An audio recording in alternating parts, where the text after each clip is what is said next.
Hello, and good morning. Waiting for 11 here. So if you want to hop in, now is indeed the time. So thank you for coming by. This is Big Board number 71, ahead of the fill rate currently. Wonder if the fill rate is going to increase because, folks, we are finally here. Our long national nightmare is over. The combine begins in earnest on Friday. I actually thought it was tomorrow, but it's Friday. The tight ends will run, and then on Saturday, we get the quarterbacks, running backs, and wide receivers. So we will begin to get some actually actionable information here. I'm going to tweet out that I'm live on X, so give me one moment. Going live with some big boards.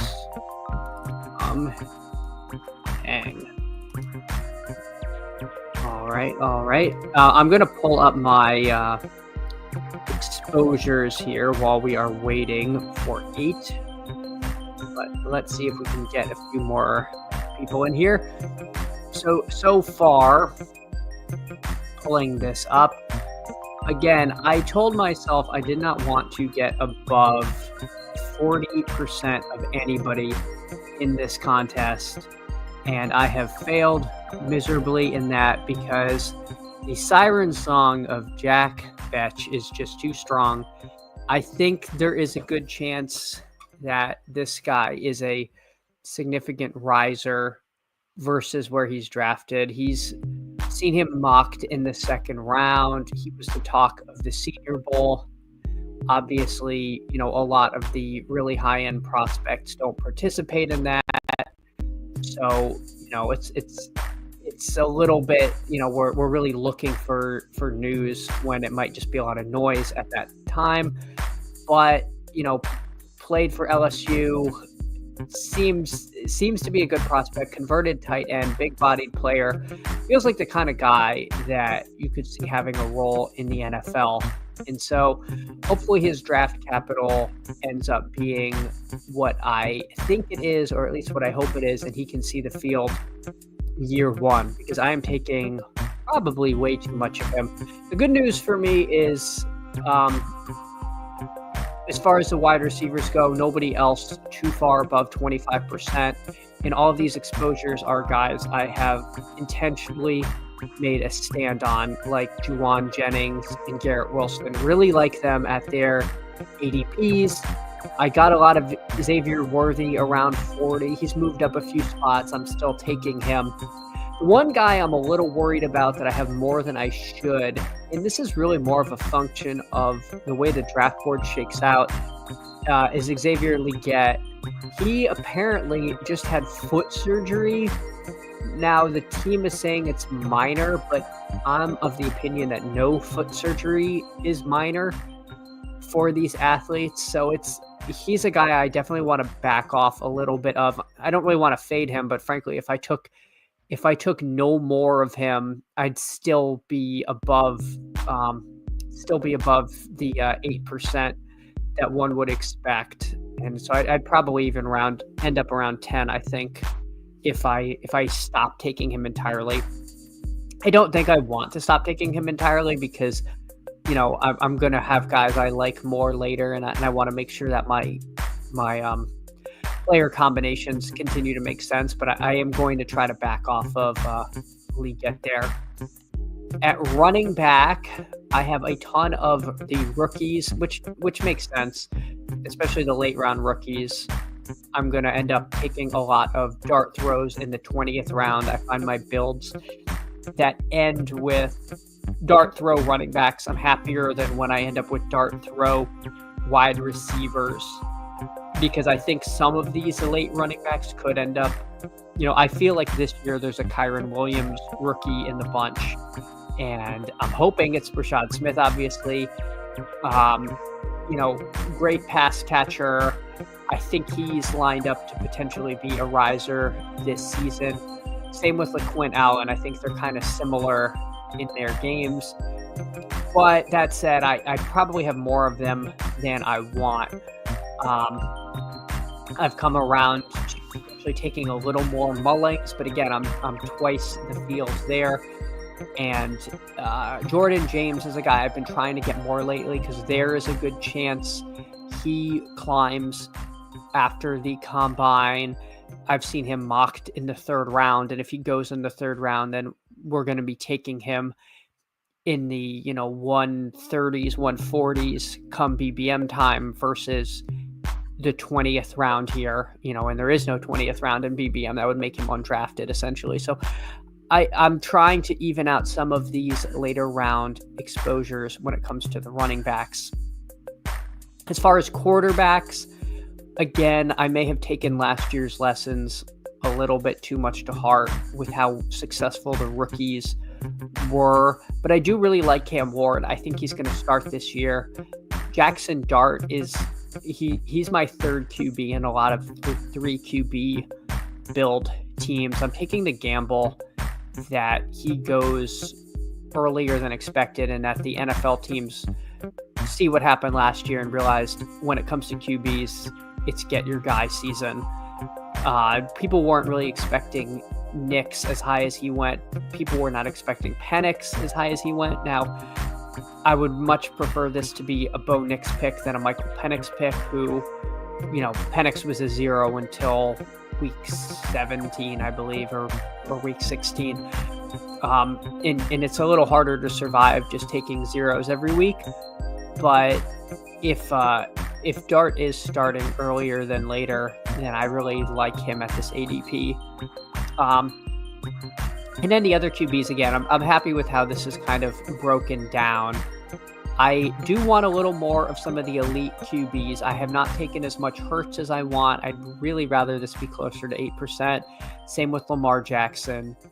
I tend to like my teams better when I'm taking 3 late QBs than when I'm taking an elite QB.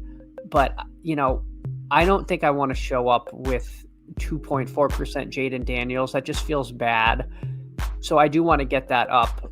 And, when you do these exposure reviews, you realize, you need to make some changes. I don't think I'll realistically be able to get up to 8% on Daniels at this point because I'm so far behind, but I do want to see this end up closer to 6%. Greg, good morning. Thank you for stopping by. Appreciate having you here. Just going through the exposures because, let's see, I am still waiting for 5 here. So early start's awesome. I can best ball my way through the entire workday. I mean, that's why I'm here. I will be well off before Davis begins his stream, so we can at least, get some of these in early. I always like the kind of off cycle content because, I usually find myself with free time at like weird hours when most people aren't doing stuff. So I'm glad to know I'm not the only one out there at 8:30 a.m. or whatever time it is where you are.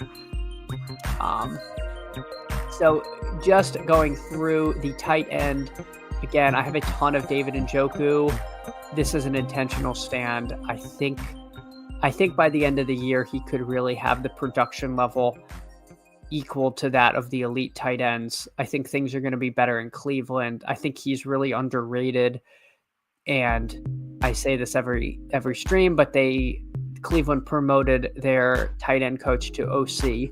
So I just think everything's lining up for Njoku to be a smash this season. Laporta, 21% Laporta is probably pretty high. I think the best ball intelligentsia would not like that, especially when you compare my Laporta exposure to my pathetic amount of Brock Bowers. I'm at 4% Bowers, and I think a lot of that is from the little board versus the big board even. But I tend to really like the 2v2s I get if I take a receiver or running back where you take Bowers versus if I take Bowers and then I take a receiver or running back where you take Laporta in the 60s. to me, the difference between Laporta and Bowers is a lot smaller than the difference between whatever receiver or running back you get. I mean, you can get like Gene T, you can get CMC, you can get AJ Brown, where you're taking Bowers, versus the receivers around pick 60 are a lot thinner. It's like Jerry Jeudy, who I really dislike, and then a lot of rookie running backs who I do like. So I mean, that could be the 2v2 that is actually quite a bit better. But if I'm going to take I think the receiver, the gap in receiver production you're going to get, to me, is not worth where we're taking Brock Bowers. So that's why I have things like that. So let's see how many we have waiting. Oh no, people left. We're now waiting for 7.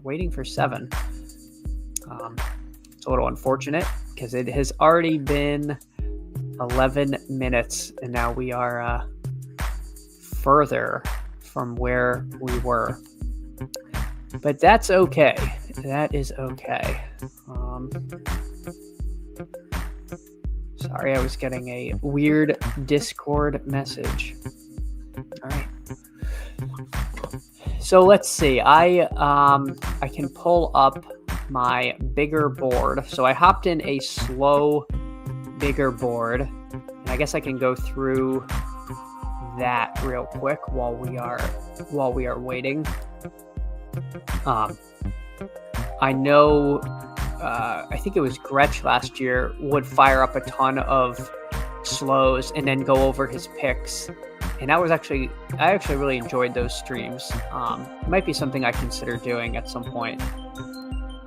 How do you feel about doing drafts around the same time most days? I feel like I've consistently drafted with the same guys at 5 a.m. I agree. I saw this a lot last year in BBM. I would be taking my kid out for a walk. He was really tiny then. At the same time every day, early in the morning, and it was always the same guys in the stream. So I do like to vary it, and maybe it's just because I was doing it, but I always felt like the drafts were really sharp early in the morning because you really have to kind of be a bit of a sicko to be drafting that early, versus in the late afternoons. I felt like you got a little more like wildness in the draft. So I do think varying your draft time is good, because you'll end up with teams, there's two ways to kind of get like diversity in your player pool. One is you can swap who you're taking, or your opponents can do stuff and then you take different players because maybe you're finding some ADP value that you're not getting at other times. So it's like the latter is definitely feels more optimal. If you're getting different combinations because things are falling to you versus getting different combinations where you're reaching, that's definitely preferable. Which is not to say that, we shouldn't reach for different combos, because I think that's something we don't do early enough in these drafts. Like, for example, if you take, instead of Robinson at 3, you take Nico Collins at 3. When you're picking again at 22, you're going to end up pairing Nico with, Jacobs or Hill or Bucky. And there's not that big a difference versus if you're taking Nico Collins at 8 and then you're pairing him with A-Chain, AJ Brown, Drake London. Like, you're just getting a different combo. And so you can kind of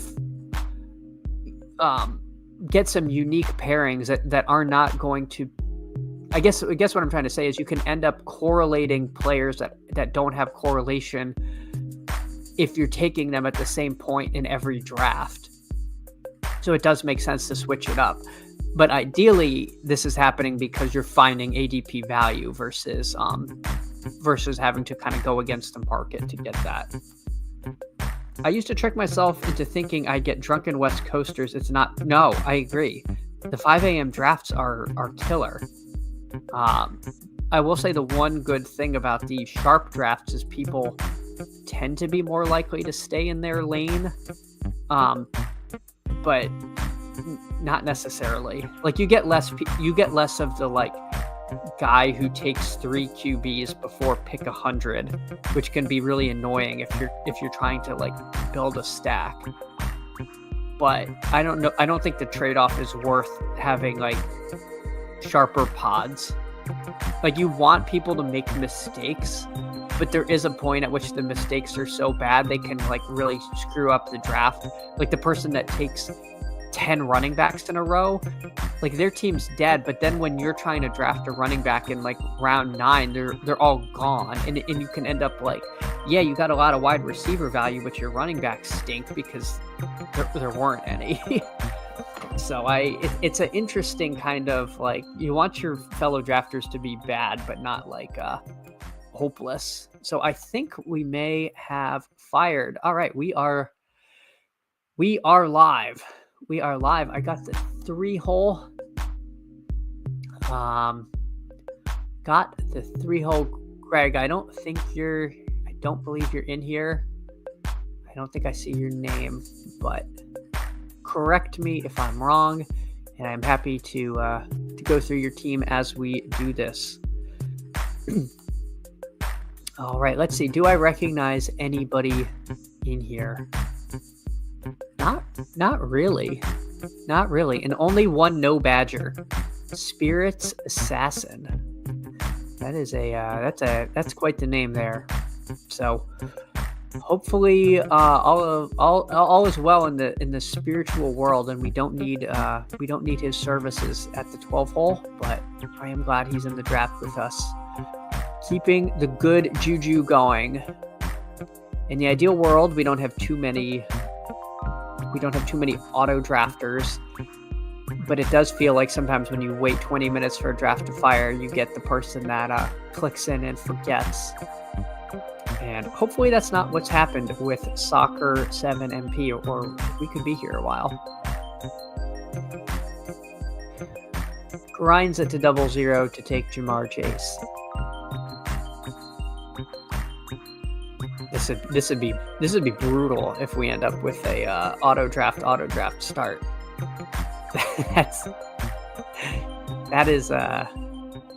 That is the robust RB of drafts here. When you get the auto draft, that's wow. 2 people to. Oh, he didn't quite take it to 0-0, so maybe he got the alert. So I'll take Bijan at 3. Nothing too out of the ordinary there.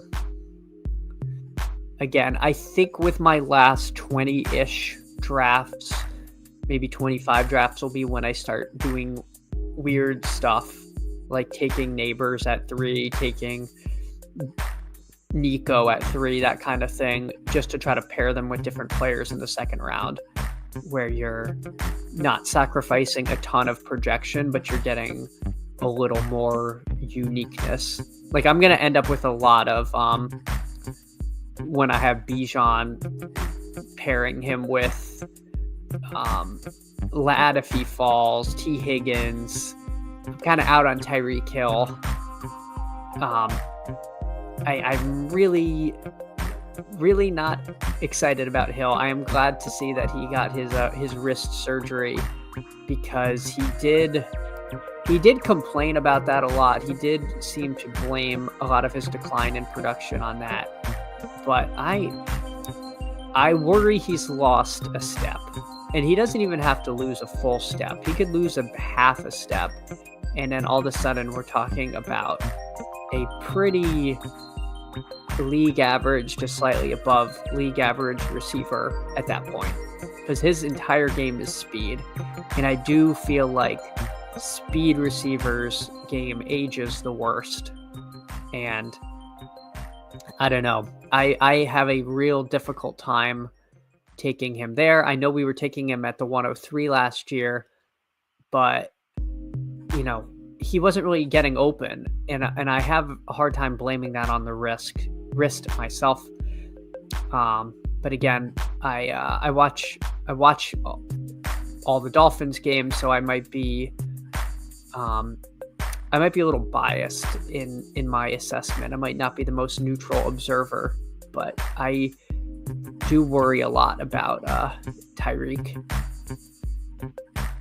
So nothing too weird here. The 1 through 11 went exactly as one would expect. Spirit's Assassin takes Drake London at 12, which personally is where I think he should go, because when you're on the turn here, I think you really end up with Drake London, and then your favorite running back is kind of the way to do it. I do like London more than AJ Brown, but I do think if you want to vary it a little at the turn, taking AJ Brown and then a receiver makes sense. But there's going to be so many London GT teams. That is going to be a very popular combo for those players. A-Chain goes, another guy I take almost none of. I don't really understand why he's going so much higher than he was last season when his efficiency fell off a cliff. I'm hoping the Dolphins add another running back to take some of the load off, because A-Chain really just clearly couldn't handle it. He was not nearly as explosive. He's just not a guy you can give 22 touches a game to and expect him to maintain that level of efficiency he had. He seems like a guy that, 14 touches is perfect for him, and some pass game involvement is what you want versus running into the defensive line for 3 yards. Like we can get someone else to do that. Henry goes, Jacobs goes, Taylor goes. I would dramatically prefer Ladd McConkey to Tyreek Hill here. We'll see if I get lucky. Sometimes people do weird stuff. I don't have much Tyreek Hill. I don't know if I want no Tyreek Hill. Oof. I don't think I want to do a full fade on Hill. I hate being at this point in the draft when you just don't like your options. I will take Hill because I could be wrong, but I'm going to try to keep my Hill exposure under 6%. I said this year I don't want to have too many stands in the first 2 rounds of full fades of guys. And so I'll take a little bit of him, but I'm not really very happy about that selection. I also don't have a lot of Terry McLaurin, which is who I could end up with here again. Being that I don't have much Hill and I don't have much McLaurin, I don't really like putting 2 counter stands on one team, because you end up just saying, well, I don't get much of this guy. I will kind of throw him onto this team that already feels a bit lost. I am going to reach and take DJ Moore. I don't think I want to open with 2 running backs. I do like Bucky Irving, but I'll take Moore there and try to get a little maybe unique, because I think Bijan's going to get paired with Tyreek a lot. And it seems like, with Moore's ADP, there's probably going to be a lot of Bijan, Tyreek, McLaurin, or Bijan, Tyreek, JSN. So trying to vary it up a little, take DJ Moore, who I like quite a bit. But my point earlier was if you find yourself saying, I never take this guy, I'm going to take him here, and then your next pick is well, I never take this guy, I'll take him here. You're not necessarily getting your benefits of taking those players if all of your the guys you've taken a stand against are on one team.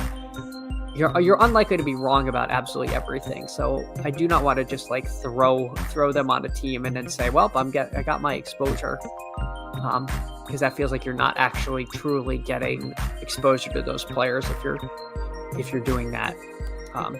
And that's not to say if you want one of your teams to literally just be Bizarro Chad Candles, I can do that. And, if I'm completely wrong, then that team smashes. But But it is tempting to say like, oh, this team's kind of an oddball. Let's make it really weird.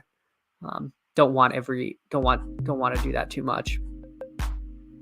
Xavier Worthy goes at 34. He's creeping up a little bit. Still, 37 seems to be where he's settled at. I was afraid he would rise even more after the Super Bowl, but makes a lot of sense. Starting to see now the elite QBs come off the board. Gun to my head, I worry about Allen more than I worry about Lamar and Daniels. It seems pretty clear that the Bills do not want Allen to run unless he really have to. So I don't know if you're getting the rushing upside that you feel like you should be getting with Allen. Now, of course, if the Bills are in more competitive games, if the AFC East is better, then they may have to lean more on that.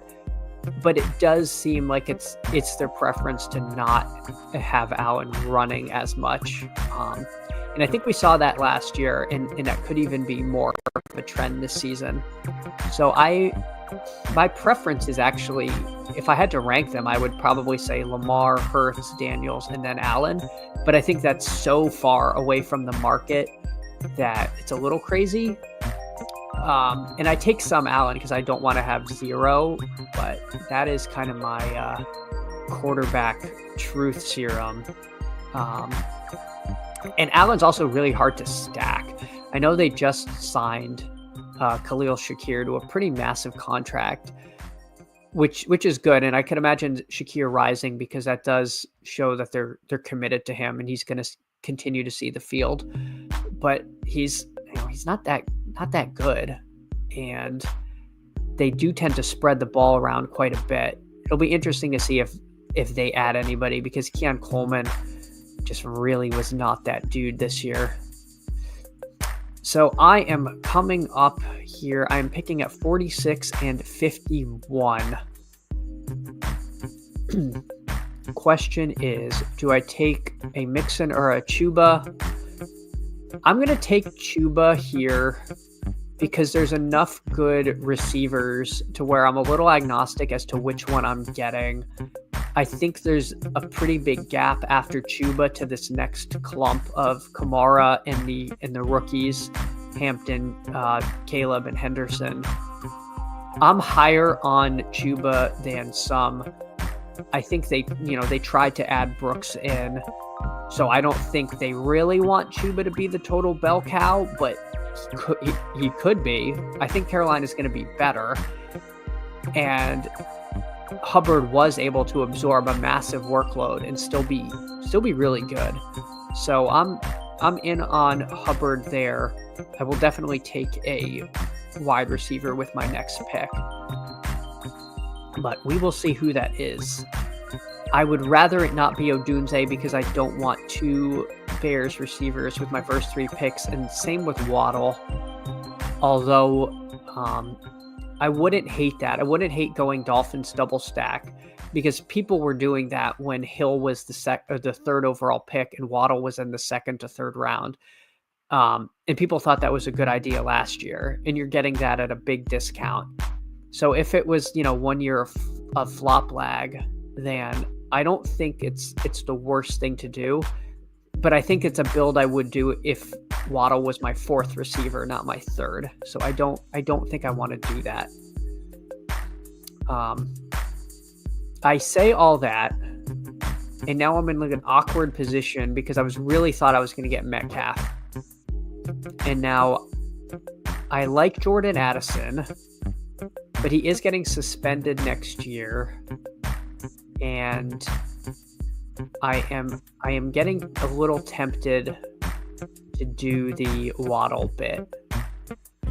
I take almost no Rome Odunze, and by almost none, I think I have no Rome Odunze. All right, I'm going to do it. I'm going to take Waddle here, and this is going to be a Dolphins mega stack team, and we will see how that goes. I don't take Odunze because, frankly, I think we're seeing a lot of parallels between Odunze and JSN that I don't think are actually there. So JSN was an absolute smash once Shane Waldron left, because the new regime in Seattle kind of knew a little more what they were doing. Well, Waldron goes to Chicago, and the offense is absolutely god-awful. Rome Odunze, high first-round pick, is a disaster. Waldron leaves. We're drawing another parallel, saying, okay, well, he's going to get unlocked like JSN. The problem is Odunze had a ton of unrealized air yards. They were trying to get him the ball. It just didn't work.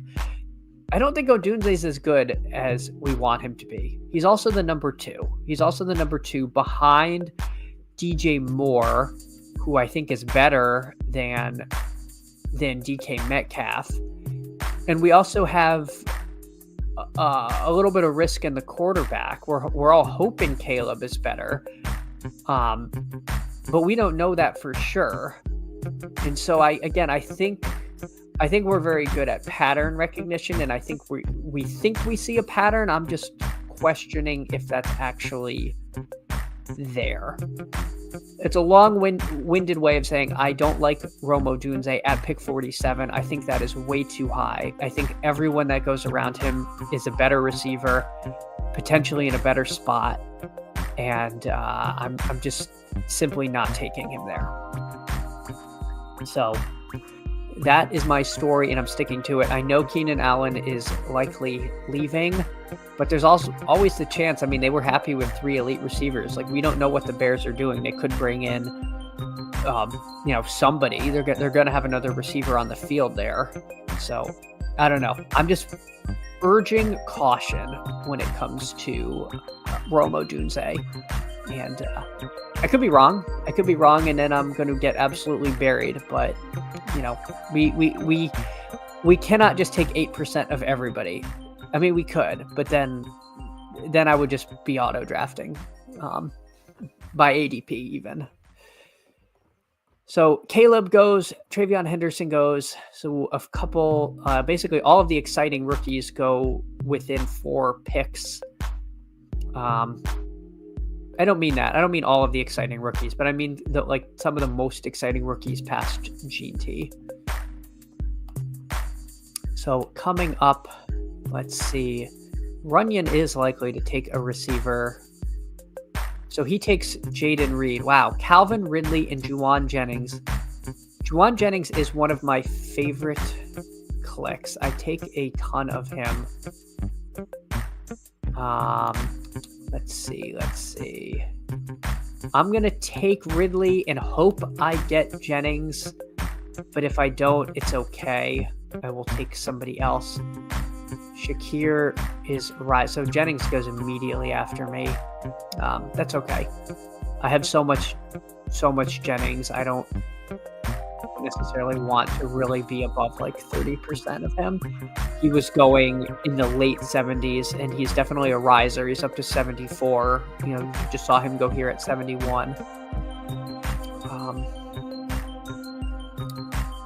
So let's see what makes sense. I think Egbuka is who I would take here. If Egbuka goes, I will likely take Tyrone Tracy and then feel really good about my running back room.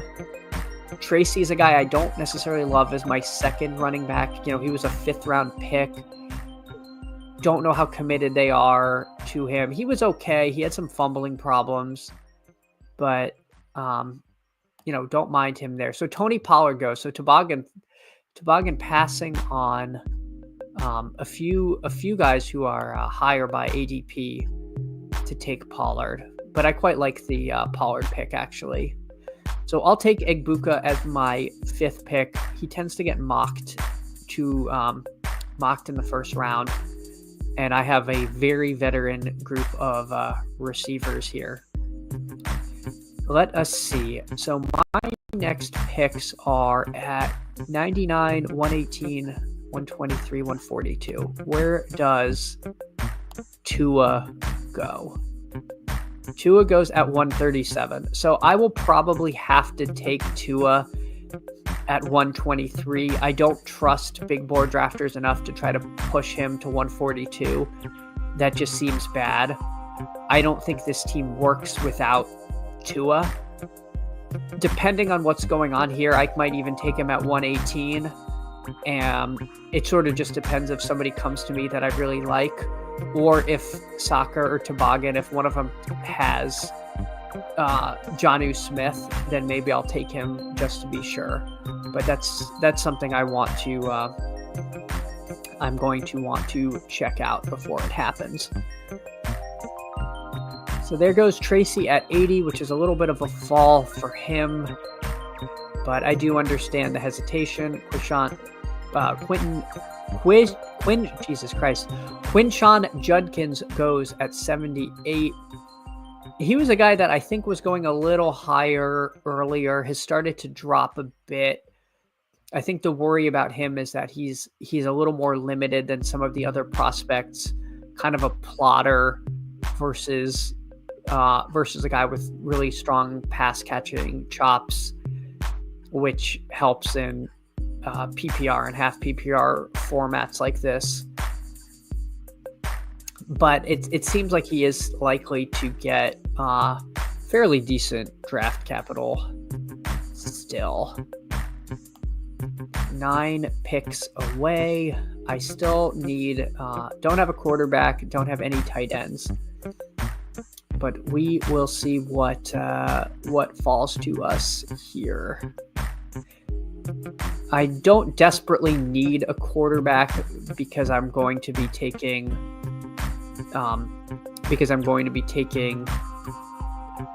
Tua. But I could potentially look at Caleb to stack with DJ Moore. I think that would be interesting. I'm picking at 99. Caleb's ADP is basically exactly 99. I think a lot of it's going to depend on if any of these quarterbacks are gone before there. And also if the Odunze drafter is drafting before me or after me. So he's going right before me to a guy who does not have a quarterback yet. We'll see if he reaches at 93. He's also a candidate to take Herbert. Or did Herbert go? Where is Herbert? No, Herbert goes at 111. Herbert randomly gets pulled up higher than I think he should. But we are coming up. Man, I could take Jonnu and just make a Giga Dolphins stack, which sounds kind of interesting to me. We'll see, though. We will see if either of these guys take Jonnu. Shaheed goes. Do it. Yeah. I think I have to. I take no Pacheco. I take no Ramondre. All right, we're going to do it. We're going to take him. I could try to push him. No, Soccer doesn't have a tight end. Forget it. All right. Fins up. Let's go. Now I almost think I'm a lock to take Tua at 118 unless someone just takes him naked for no reason. Because if I don't get him, this is going to be really, really brutal. I'm trying to think. I think I should add another running back here versus taking Caleb. But these running backs are so gross. Pacheco, I'm really out on. I mean, I guess I could take Dobbins. Let's see. Who is anybody here with that's any interesting? I like Najee Harris. You know what? I think that's who the pick would be. I think it would be Najee. I have. Well, you know what? I'll take Dobbins. I think. I don't know. Sorry, this is some really scintillating streaming here. Me hemming and hawing about a running back. I'm going to take Najee. I'm going to do it. I think Najee is better. I think Najee is more likely to go to a team that turns him into or gives him the lion's share of the backfield than Dobbins, who, he stayed mostly healthy last year, which was good, but not entirely. Whereas Najee really just seems like that reliable running back who, if you told me Najee Harris had, 1,100 yards and 10 touchdowns, I would not be surprised at all. And getting him at pick 99 to me is a value. So I will take Najee there over Dobbins, and feel pretty good about the RB room of Bijan, Chuba, and Harris. And then I can start trying to take some running back dart throws later on. But there definitely was an argument to take Caleb where I passed on him. But if the Dolphins aren't good, this team is in big trouble. This is a bet on the Miami Dolphins, who, as we know, are the greatest football team. And take the ball. No, they actually, that song is largely a lie. They do not take the ball from goal to goal like no one's ever seen. Maybe back when that song was written in the 1960s and early 70s, that was true, but it has not been true in my lifetime. But we soldier on. One day it will be our year. It will be our year, Greg. And hopefully it's this next one.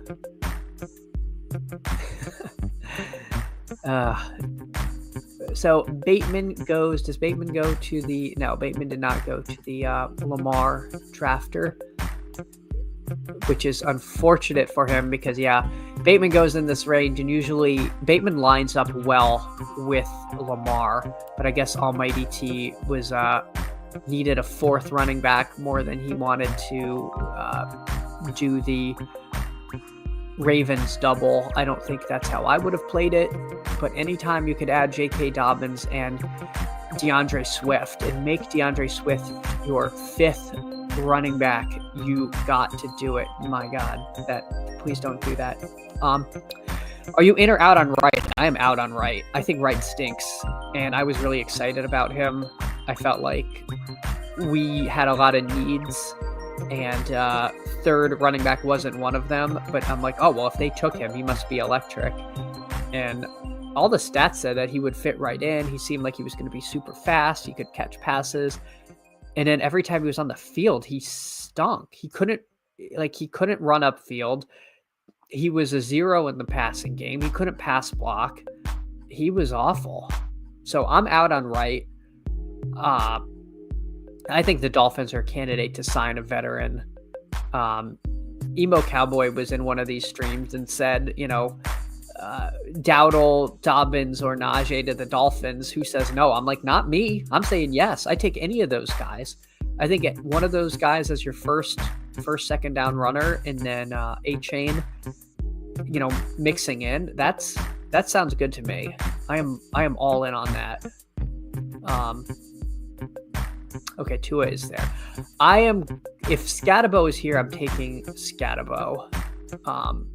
And I will risk one of these guys taking naked Tua because I do really like Cam Scatabo, and I think he is head and shoulders better than the other running backs in this range.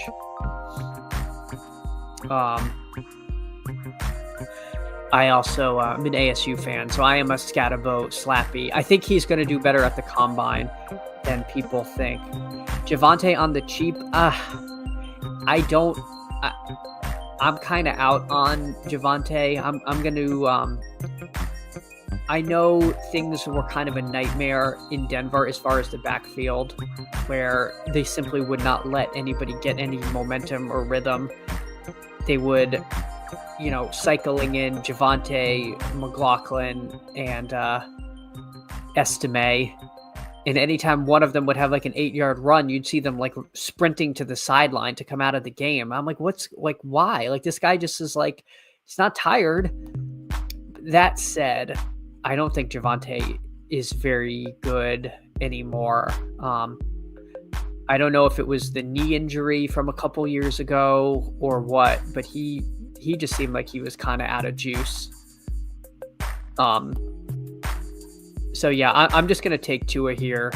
I know this is a little bit of a triple condom pick, but if he gets sniped, then I'm going to 0, and I don't think he might not go 5 picks past ADP. So yeah, back to Javonte. I don't know. I can't say that I would be very happy with that signing, just because he really looked bad last year.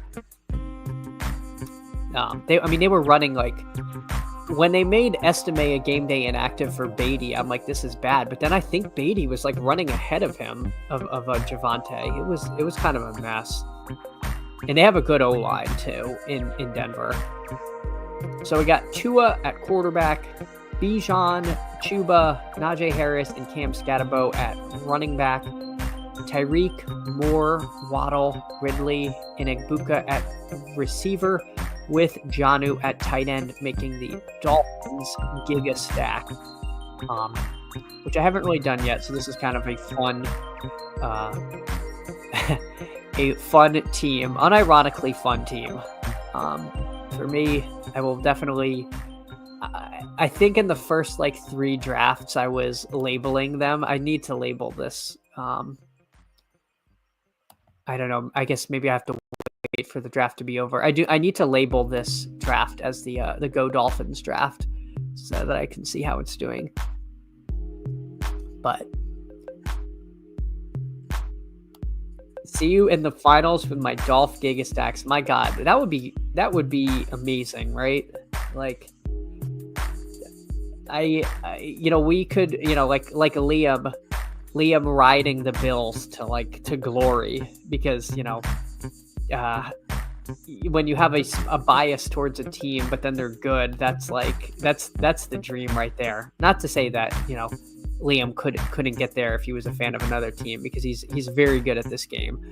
But it is nice when the team you're rooting for, that you might weigh a little more than the average player, carries you there. I think I'm so jaded, I'm actually end up with less Dolphins because I watch them so much. I'm like, we stink. I don't want to deal with this with this team. And so maybe I have less Dolphins than I should. I do have a lot of Waddle. I do think Waddle is primed for a bit of a bounce back compared to last season.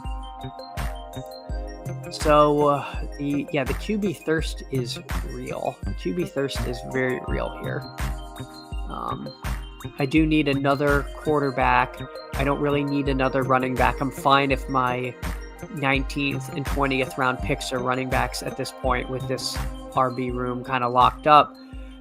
I'd like to add another receiver, but this range is gross. Man, the leg foot injury is unfortunate, because I do like taking him.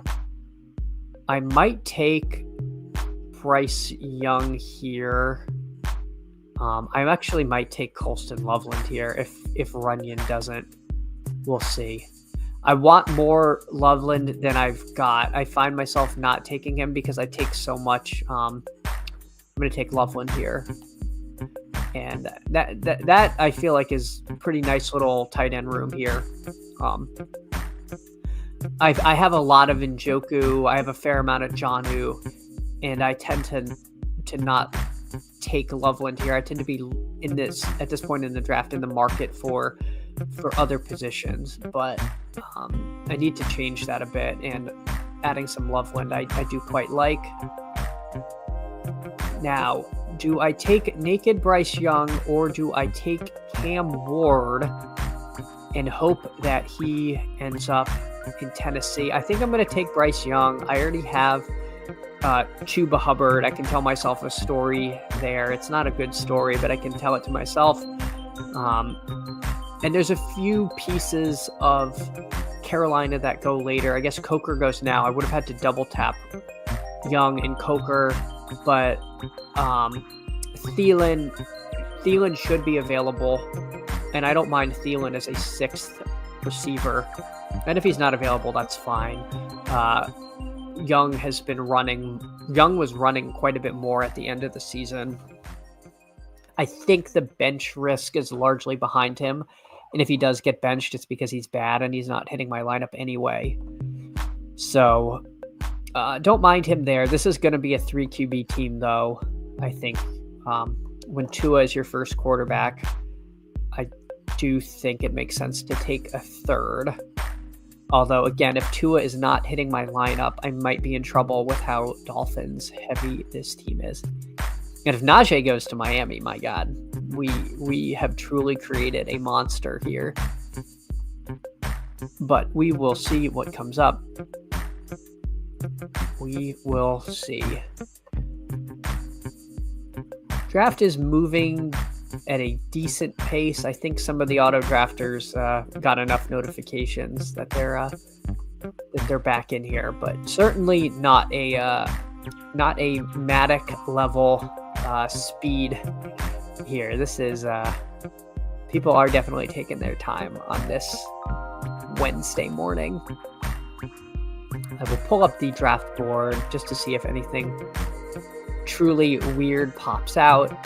I don't think I see anything crazy other than this almighty T guy just seems a little hopeless. He only has 3 receivers. Is that right? 3 receivers through 13 rounds. My God, that is not how I tend to build my teams. That does not seem doesn't seem great. But you know what? To each his own. You never know what the meta is going to end up in the future, and it could be 3 tight end through 13, or 3 receivers through 13. Where do you find these guys? You know where I don't find them is at 5 a.m. Because the guy waking up at 5 a.m. to work out or to walk his dog or to grinding, going to work on his grind knows a little more than to take only 3 receivers through 13 rounds. So, maybe this is the optimal time to throw a few drafts in, because you can end up with some weird stuff like this here. Let's see. We are up at 166. To me, this is like one of my least favorite parts of the draft, because it's not quite the throwaway round 20. I don't want to say throwaway, but the round 20 dart throws where you can really justify any picks, but nobody here feels really exciting. I'll queue up Thielen, who I will take if I can to stack with Young. I think that I don't think I want to let that pass. If Thielen goes, I probably will take Restrepo, and then I'm going to add with my next pick one more. I'm going to add one more quarterback to this room. Tyler, welcome. Thank you for hanging out. This has not been the fastest draft in the history of streams, but it's been a good one so far. I'll go over the team once I make my next pick, but I guess you can kind of see it. I got Tua and Bryce Young at quarterback, Bijan, Chuba, Najee, and Scatabo at running back, Tyreek, DJ Moore, Waddle, Ridley, Egbuka, and Thielen at receiver, and then Jonnu and Colston Loveland at tight end. So obviously this is a go Dolphins kind of team here. But I'm kind of happy with it, because I don't have a lot of teams that look like this. And I don't take a ton of Tyreek Hill, because I do worry that he's lost half a step, but I don't want to end up with no Hill. So if I'm going to do it, I might as well just go all in on a bit of a Dolphins resurgence. I think my preference would be to add Justin Fields to this team, but if he goes, then I will take Darnold, and just tell myself Darnold goes to Tennessee, and I've created a Ridley Darnold stack. But Fields' ADP feels a little hedgy, because I think if he is announced as the starter in Pittsburgh, he's going to rise quite a bit. And if he's not, then he literally might be a backup somewhere and should probably be going, past round 18. So I will make the bet that he has a job next season, because I think there is enough upside. And I think I have two fairly locked-in starters with Tua and Young. So this team, I think, does make some sense to add Fields. And frankly, when it comes to these running backs and receivers, at this point in the draft, they're all kind of ADPs out the window. So it's get your guys season. And I can't say any of these guys truly are ones I am going to be upset if I miss out on. So I will just start taking my favorites and hope that this team can get out of the pod, because there's a Dolphins pod joke somewhere, but I don't know. But anyway, I do hope this team can make it through, because it also would mean the Finns are doing pretty well this season. All right, Io Minor goes, Restrepo goes. So we will start getting some information, some more info on these guys on Saturday, which is why I'm trying to get a few more drafts in today, because I think it's the time to take some of these late round running backs and receivers to kind of load up on them a bit, because if they have good combines, some of these guys are going to be going in the 12th round instead of the 15th and 16th round. Whereas if they have bad combines, well, you're taking them late enough to where they're not really going to fall too much, especially the really late guys, your Harveys, your Smiths, your Jameses, like the really late running backs. They can't really fall much further than they already are. So I think the next few days are the time to make some of these stands. If you think they are worth it, then loading up a few more drafts is kind of how I want to do it. These rankings are the leg up rankings that I have. I try to swap which rankings I use so that I end up with a little more diversification in my portfolio.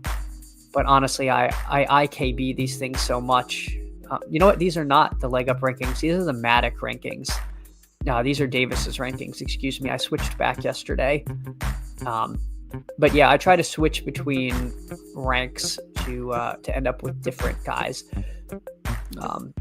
Jack Betch is I have so much of him, but I will continue to take a ton of him, and I wouldn't mind him as a 7th receiver here, but we will see. We will see, because this is getting towards his ADP, and he's kind of a truly slappy pick, and we'll see if any of these guys are in that community. But again, if not, it's fine. There's so many names down here that I think it's just about mixing them up and not getting too high. If you end up with a high exposure, you want it to be intentional, which is a big lesson from last year. I ended up with 45% Izzy Abanikanda, and I had no opinion on the guy. I was just going off of ranks. So this year, I'm going to have 45% Jack Betch, but it's because I've, looked into the guy and I want to have that much of him. It's not just I'm clicking him in the 20th round because he's, 40 spots ahead of ADP in the rankings. So that's something I've tried to do this year, is make my stands more conscious than kind of backing my way into my exposures. I will likely make this a 3-6-8-3 team.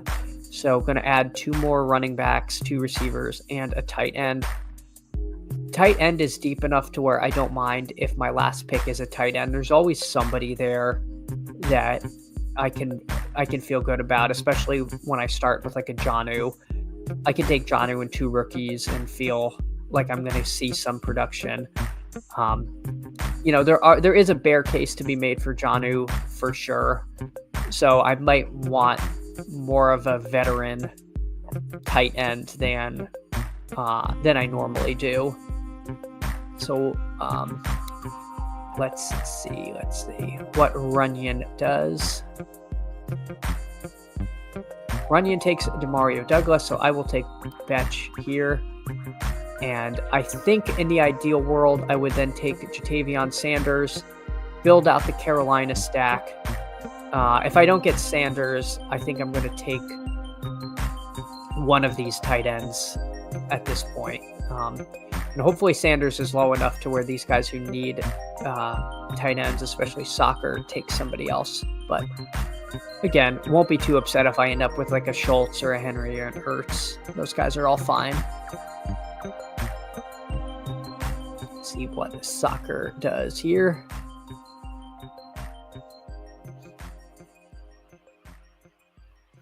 We wait to see. Surprised he did not take Gesicki to pair with Burrow.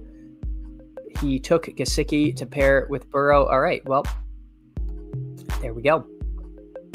There we go. So yeah, double tapping tight end I think made a lot of sense for that guy.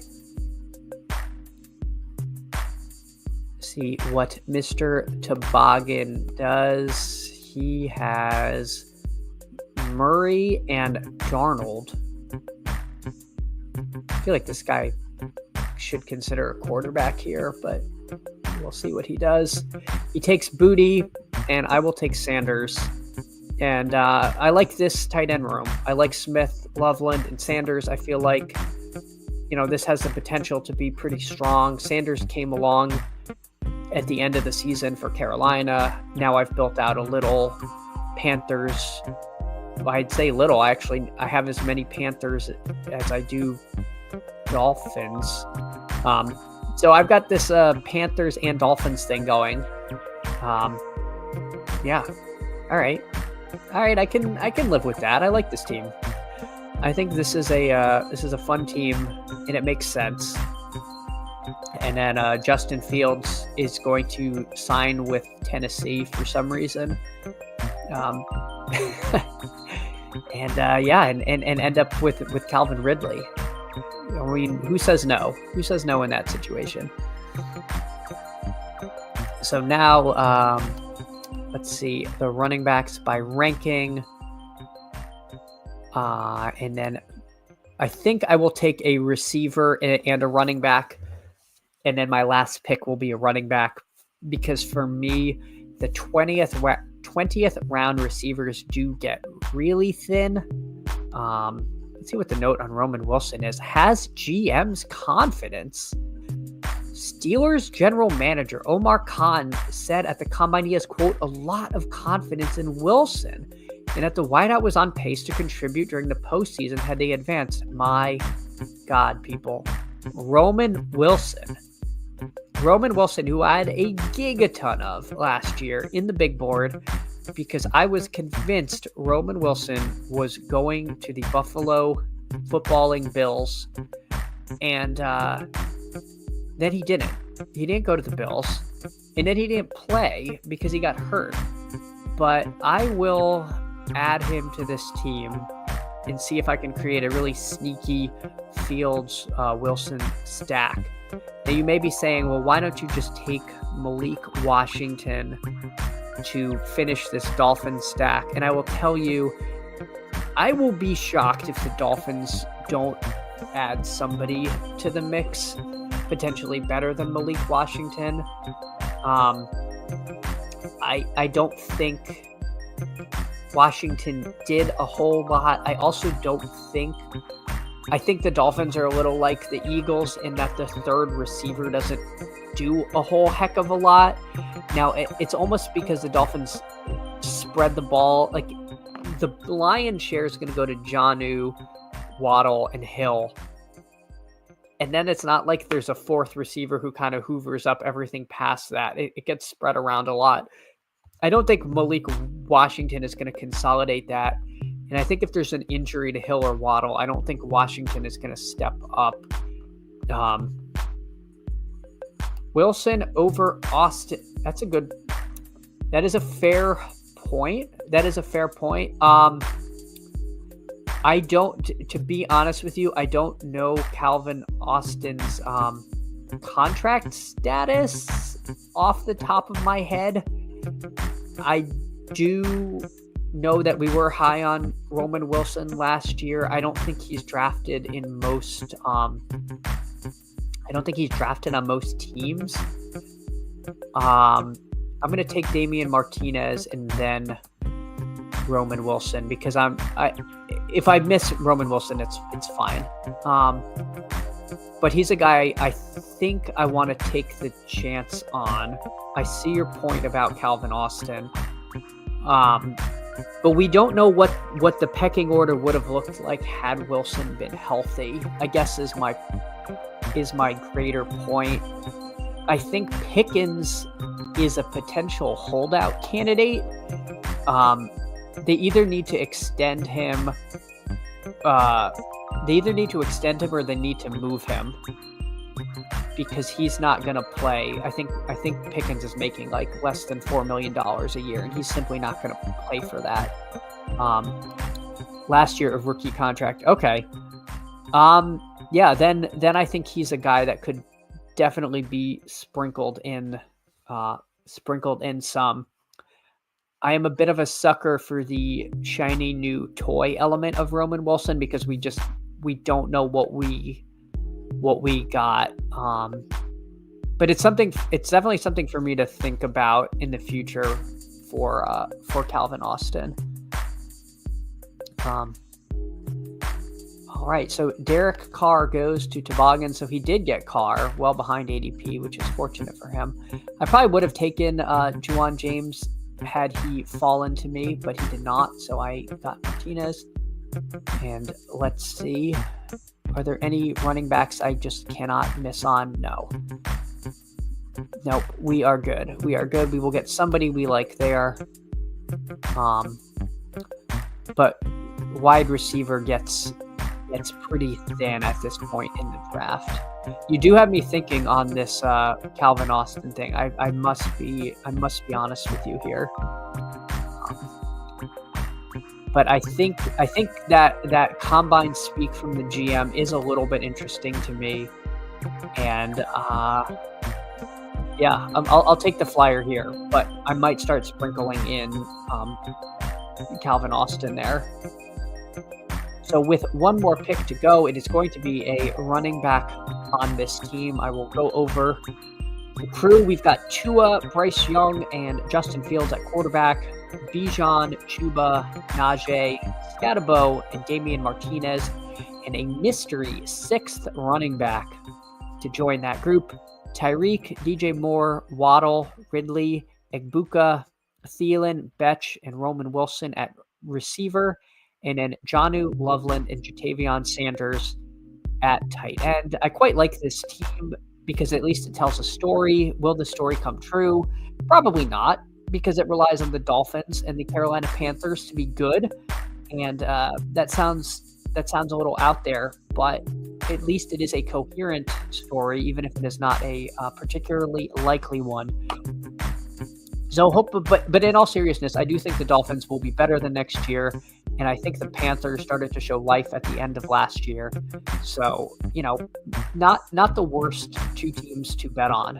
But, yeah, I don't have a lot of teams with this particular combo. So I am happy to add it to the portfolio.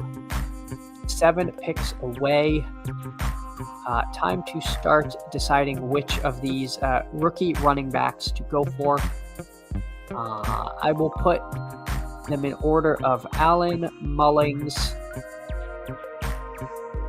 Raheem Sanders, and then Donovan Edwards, and I will get one of these guys. Raheem Sanders was a guy that only came on my radar because I saw Sacrilegious draft him in the 20th round in a draft I was in with him. I think he had a really strong sophomore year, and then his junior and senior years were kind of derailed by injury. His nickname is Rocket, and he's 230 pounds, which is exciting because that's pretty big guy to be named Rocket. So hopefully that is enough to propel him to a role in the NFL. But again, this is what we have to do in the 20th round: is we start having to analyze nicknames. But you got to think LaQuint Allen. Somebody's going to come up with something. And we'll see what that is. I will take LaQuint Allen Jr. because I do like him and round out the team. And I wish I had more time to do another one, but I'm afraid this is going to be it for today. I will try to keep on doing these because they are a lot of fun to do them with you all, to chat. Everyone who came by, thank you for stopping in. Please don't forget to like and subscribe. Combine this weekend. We're going to get a lot more info. It's going to get really fun. We're going to have more things to discuss. So thanks again for coming by and have a great one, all of you. Thank you.